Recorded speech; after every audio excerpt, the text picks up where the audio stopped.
Hello everyone! So April is IBS Awareness Month. IBS stands for Irritable Bowel Syndrome. This is a really common gastrointestinal disorder that I see a lot of patients for. It accounts for about 30 to 50% of the reason patients go to see a specialist or a gastroenterologist, but many times it can be undiagnosed or improperly diagnosed. So I want to bring some awareness to how this can be treated, diagnosed, and how it can affect the quality of life in patients that are experiencing symptoms of IBS. So because IBS can greatly affect the quality of life in patients, I want to share a case with you of a middle-aged woman who came to me last year.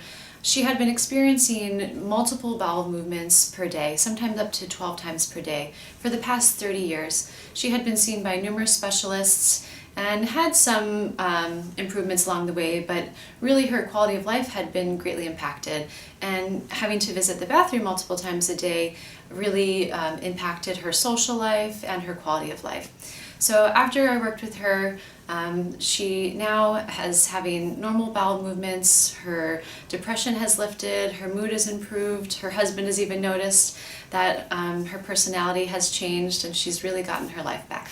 So symptoms of IBS can vary.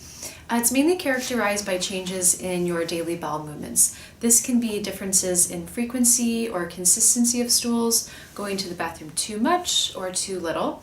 It's also characterized by relief of abdominal cramping or pain when going to the bathroom. And other symptoms that are very common with IBS include bloating, abdominal distension, indigestion, and generalized abdominal pain.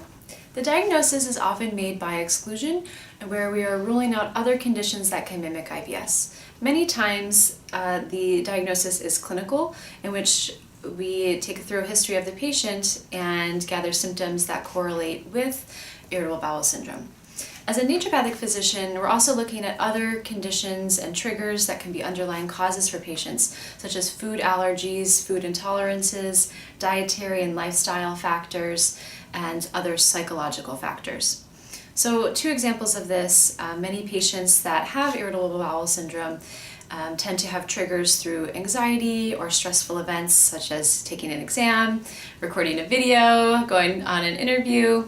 And a lot of patients also have food allergies and food intolerances. About 2/3 of the population that have irritable bowel symptoms have been shown to have at least one food allergy or food intolerance. So that's something we take into account. So the treatment of IBS is individualized based on the root cause of a patient's symptoms. But regardless of the root cause, there's four main things that I like to focus on with patients.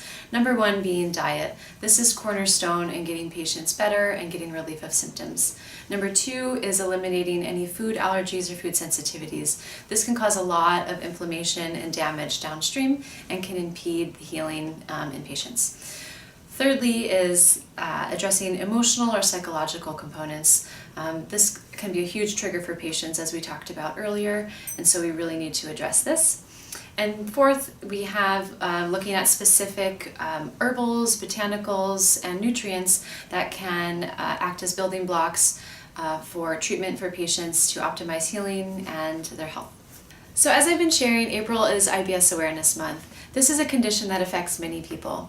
If you or someone you know has symptoms suggestive of IBS, I encourage you to contact our office so you can schedule a free 10-minute consult with me. We can discuss your questions or any concerns you have further. Thanks for listening.